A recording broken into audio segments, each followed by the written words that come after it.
Welcome to week 2. We're going to be discussing cells. So I want to start by doing a triple Venn diagram. The way a Venn diagram works is you have two circles with an overlap in center. If it shares the characteristic, you put it in the overlap between the two. And so a triple Venn diagram is 3 circles. There'll be an overlap in the center where all 3 things share characteristics. But there's also overlap between each of the 3 cells, not including all 3. I'll show you in a second when we draw it. We're going to create a triple Venn diagram for these types of cells. We have 2 eukaryotic cells. I can tell they're eukaryotic because they have certain organelles. And then we have 1 prokaryotic cell. So please pause the video, work on your triple Venn diagram.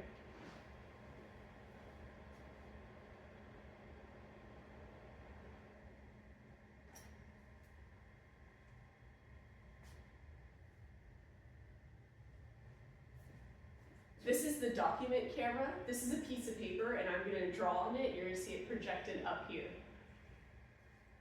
To do a triple Venn diagram, we'd have 1 circle overlapping with another circle.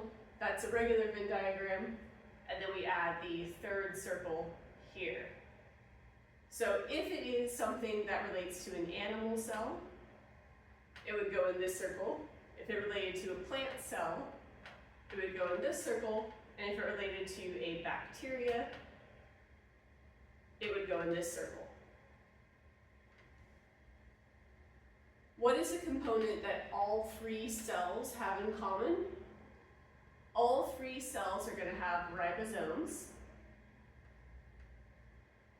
because all 3 cells need to make proteins. All 3 types of cells are going to have cytoplasm. And all 3 cells are going to have a membrane.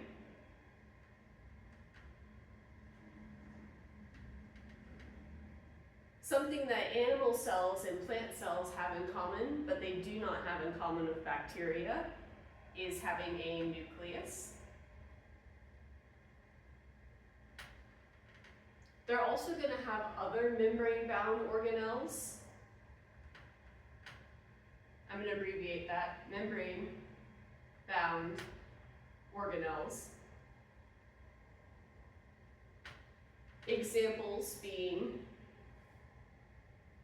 the endoplasmic reticulum, the Golgi body, the lysosome, mitochondria, etc. What's something that a plant cell has that an animal cell does not? Plant cells need to be able to do photosynthesis, and so they're going to have chloroplasts. Plant cells also need to hold up their rigid bodies, and so they're going to have cell walls.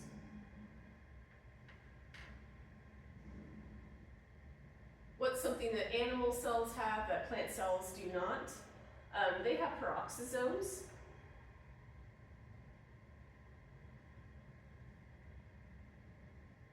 If we're looking at filled spaces inside the cell, we can add something big to a plant cell that's right in the center. It's a central vacuole.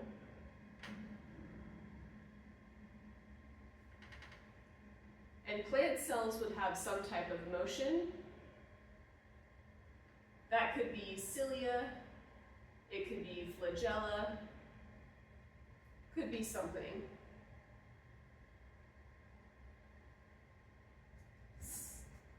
All right, and then bacteria.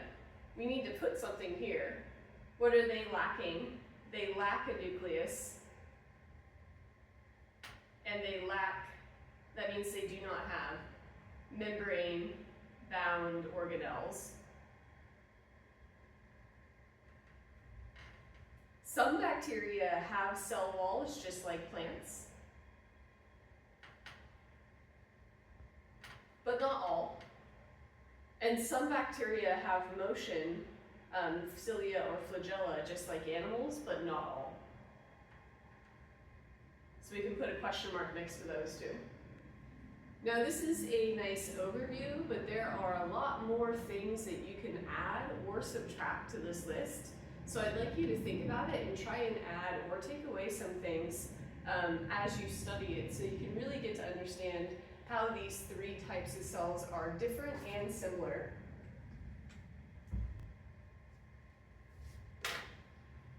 Here are three types of cells that we just made our triple Venn diagram for. We have our bacteria cell.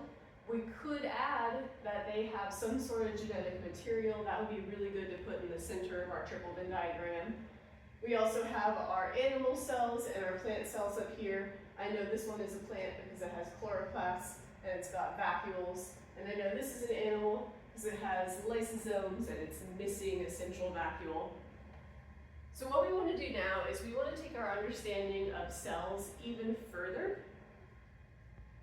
I want you to draw how a protein gets made, starting with the DNA and ending with the protein itself. Let's say that it is a protein like insulin. We're going to talk about how insulin works in detail next week. But insulin is an enzyme, and so we need to create it using our ribosomes. To do this, I want you to draw a whole cell yourself, and you're going to add DNA, vesicles, ribosomes, the rough endoplasmic reticulum, the nucleus, the Golgi apparatus, the cell membrane, and the cytoplasm. Note that we didn't include several important parts, like the mitochondria is missing, the smooth endoplasmic reticulum is missing, we don't have the lysosome on there. That's because these parts are what we're going to use to make a protein. So draw this cell, pause the video, and then we will work through how we make a protein on your drawing.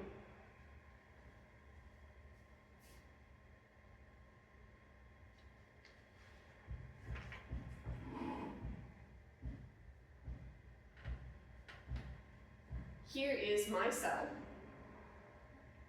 This is going to be the cell membrane. That's made of phospholipid bilayer. Inside the cell membrane, we're going to have the cytoplasm. That is the gel-like matrix that's just inside of your cell. Think about the egg white inside of an egg. Then we need to put DNA into our cell. To do that, we'll have to draw our nucleus.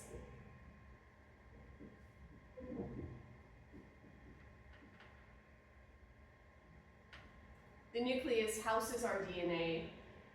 The structure of a DNA is a double helix. So I like to draw the double helix because that reminds me what it is.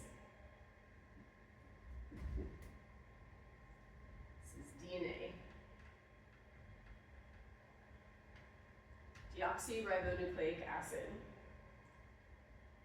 We were also going to draw the rough endoplasmic reticulum. That is a series of membrane-bound sacs that are near the nucleus. So that is the bunch of sacs made out of phospholipid bilayer. And the thing that makes it rough is that it is studded with ribosomes. So I'm going to draw my ribosomes as little circles.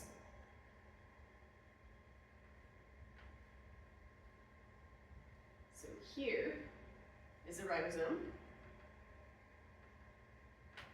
And then this together is the rough endoplasmic reticulum. I'm going to abbreviate that rough ER. I also need to draw my Golgi apparatus.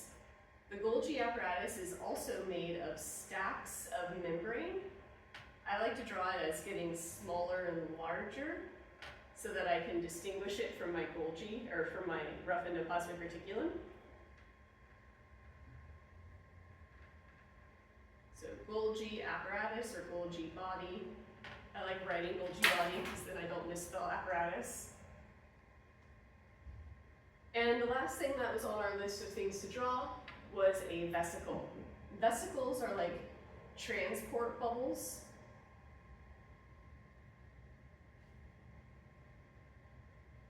So I'm going to move that around as we go.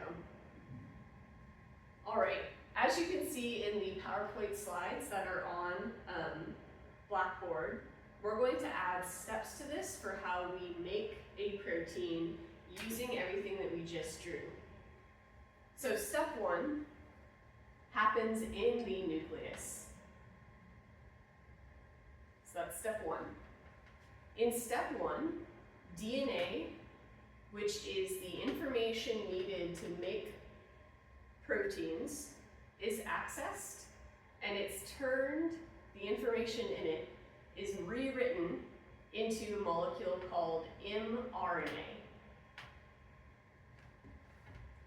M stands for messenger, and RNA is another nucleic acid. So this is a messenger nucleic acid. The reason that we have to take the information in DNA and move it to mRNA is because DNA is really big. DNA is 6 feet of information in every single one of your nuclei. And that means that it's really long and really complex, and so DNA cannot leave the nucleus. If I want to make a protein, I have to get the information in the DNA to a ribosome, and I can't take the DNA itself. So I copy down what I want in a molecule called mRNA. mRNA can now leave the nucleus. It's going to exit the nucleus via one of those nuclear pores. That's going to be our next step, is moving the mRNA over out of the nucleus. So we can draw a little door right there. So mRNA will exit via the nuclear pore, and it will go to a ribosome. That's going to be step 2. This ribosome will read the mRNA, and it will assemble a protoprotein. Proto means beginning. That protoprotein is going to get moved to the next place. So the ribosome makes the protein itself, that's the protoprotein, but it's not quite done. We need to modify it. To get it to the next place, which is the Golgi, we're going to have to transport it. And so we're going to transport it in a transport vesicle. So I'll draw one of our vesicles. It's moving from the ribosome to step 3, which is the Golgi body. So protoprotein in transport vesicle. Awesome. One with 2 S's, one with 1 S. You don't have to spell to be a biologist, that's okay. Spell it correctly in your notes if you know which one is right. So our little protein that's just been created by the ribosome is now going to the Golgi. The Golgi is going to absorb it, and it's going to work on it, and it's going to modify it, and it's going to move it through. I like to think of the Golgi apparatus as like the shipping and the receiving. So it has this thing, but it has to put the tags on it, it has to make sure it's well packaged, it's going to make sure that there's a label so that the protein knows where it's going. So that's what the Golgi does. It doesn't create the protein, but it makes the protein into its final form. Once the protein is in its final form, it will be ejected from the Golgi apparatus in another vesicle.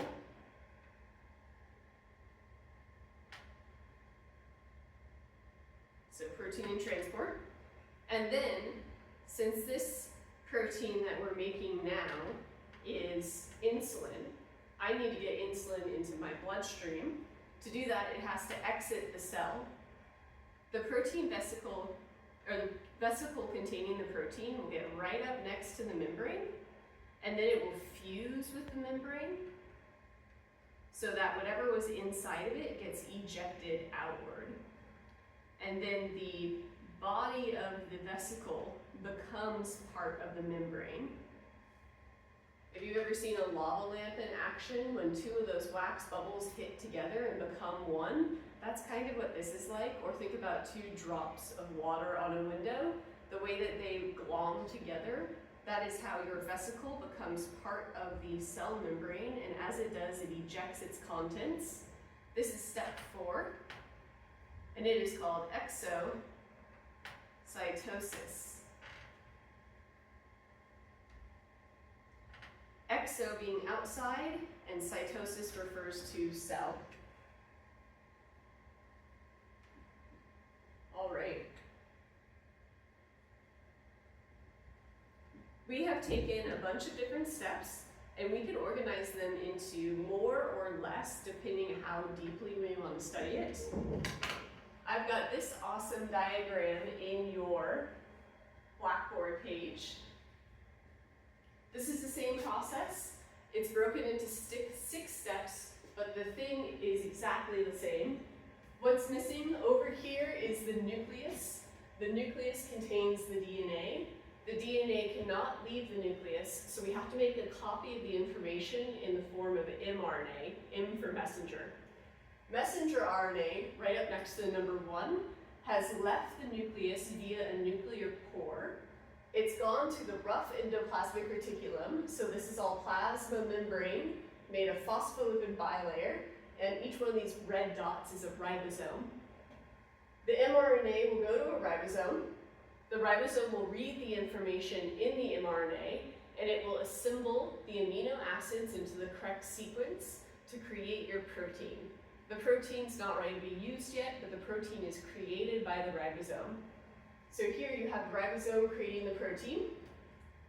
It is being pinched off in a vesicle. So this is the budding of a vesicle. And now I have my transport vesicle. So when we drew it together, we made this one step. Totally fine, you can add or subtract steps as long as the process is there. Here I have my transport vesicle. It is now fusing to the Golgi apparatus. This is also phospholipid bilayer, so the same stuff that makes up the plasma membrane makes up our membrane-bound organelles. The Golgi apparatus will accept the transport vesicle so that this phospholipid bilayer becomes part of it. Here is where the protein will get modified. You'll package it, you'll make sure it works, you're going to tag it, and then you will send it off to wherever it needs to go. It's going to bud out of the Golgi apparatus, that's step 5, into another transport vesicle. And then that transport vesicle will be released outside the cell by binding to the cell membrane and ejecting its contents. That's step 6 that we call exocytosis. As you're studying this, remember that if you feel sad, there are billions of cells in your body, and all they care about is you. There's actually trillions of cells in your body. I hope that helped, and if you have any questions, email me anytime, and Parker and Max hope you enjoyed the cell lecture.